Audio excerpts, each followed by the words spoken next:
This is undoubtedly one of the most fascinating places I've ever been. But the people are outside and they seem happy.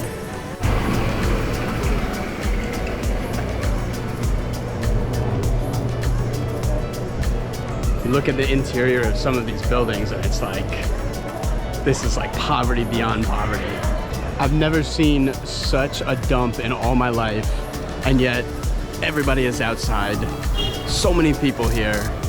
It's actually very colorful. This car, I'm like, where's that car from?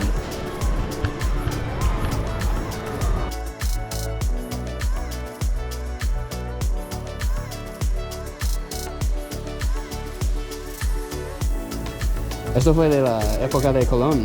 Le hicieron, porque como siempre estaban navegando los barcos, entonces por la parte del este siempre había turbonadas, ciclones y todas estas cosas. ¿Sí? Y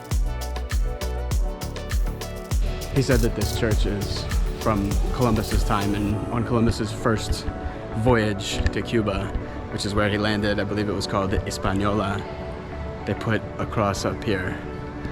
I don't think that's true, but what do I know?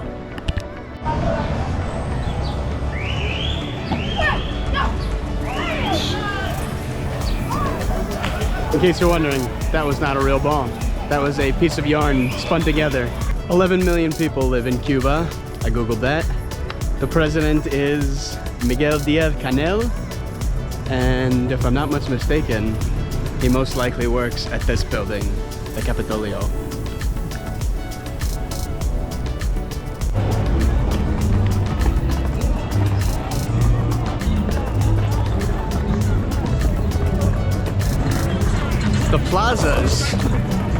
The plazas and parks here are very pretty. Here's where the tourists can take pictures with a car from the 60s. Seems like quite the tourist trap. I still kind of want to do it.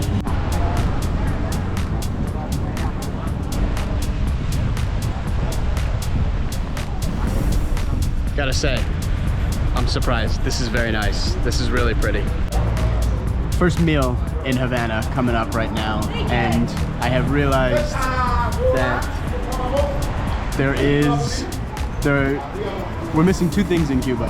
One is food, and the other is internet, because I have yet to find any Wi-Fi. And at this restaurant, of the menu items, I think they have about 25% of them. I asked for about 4 or 5 things before she said that they actually have it, which is kind of sad, but I'm also very hungry. First food in Cuba, tacos, 2 of them, and they look very different from Mexico. And the mojito. Paying for food is also kind of a pain in the ass in Cuba, because my meal cost 2,300 pesos, which is about 16 US, but it's a lot of cash.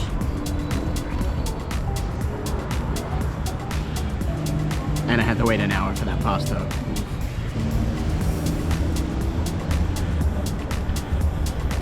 This to me is Havana, a beautiful moonlit street, just covered in rubble and destroyed buildings. Like, it's fascinating. Never in my life have I seen such pretty and colorful and coastal scenes immediately next to just a complete dump of a building or an entire block. It's wild.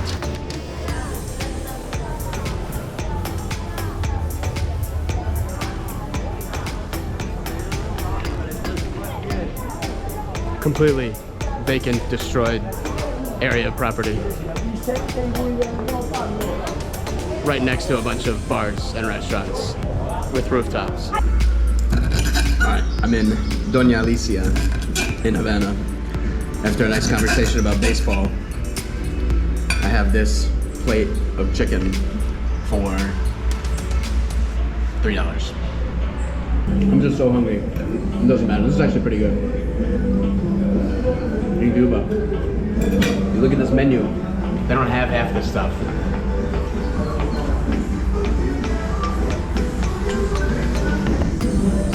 There's just no food in Cuba. They don't have access to a ton of different kinds of food, so the food here is really bland and just kind of tastes like shit.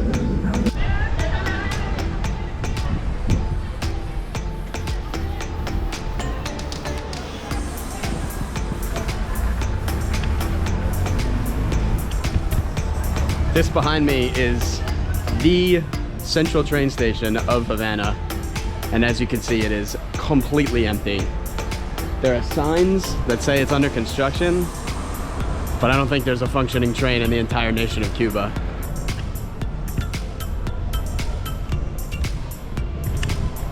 This is it, man. This is Havana in a nutshell. Just absolutely overrun streets, graffiti, empty buildings, just a dump. But a lovely dump that has an incredible spirit with these people. The people are fantastic here. They're really, really kind, welcoming, open. It's just too bad this place is a shithole.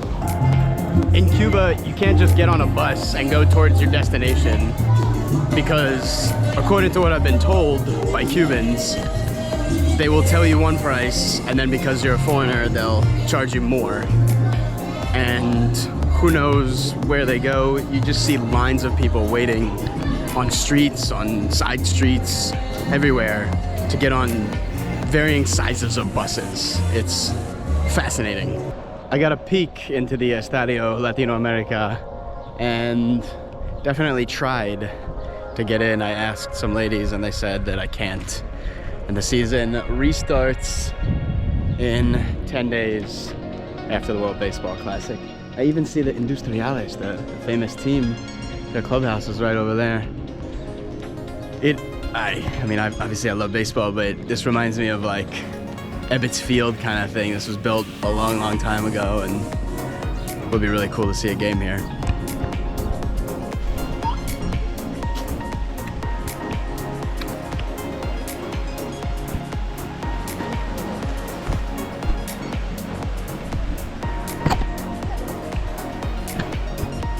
It's just a disgusting sewage river running through the northern part of the city. It smells horrible. It's garbage. More communist revolution stuff right here on the side of this building. Picture of very young Fidel Castro.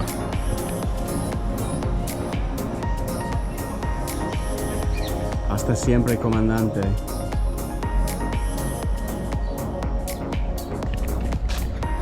A lot of not subtle propaganda here in Cuba. Right around the monument to Columbus, there are a bunch of military buildings, this one being very large.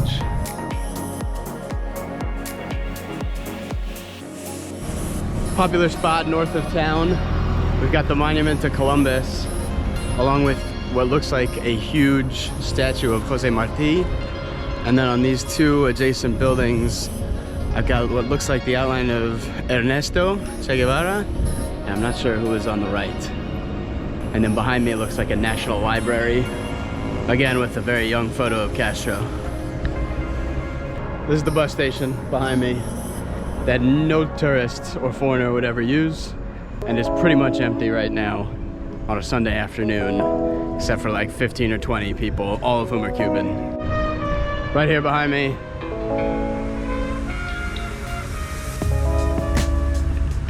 Patria o muerte, venceremos. Brotherhood or death, we will win. Crazy. Crazy the amount of communist propaganda and messages that are still here in Cuba, especially given the quality of life in 2023.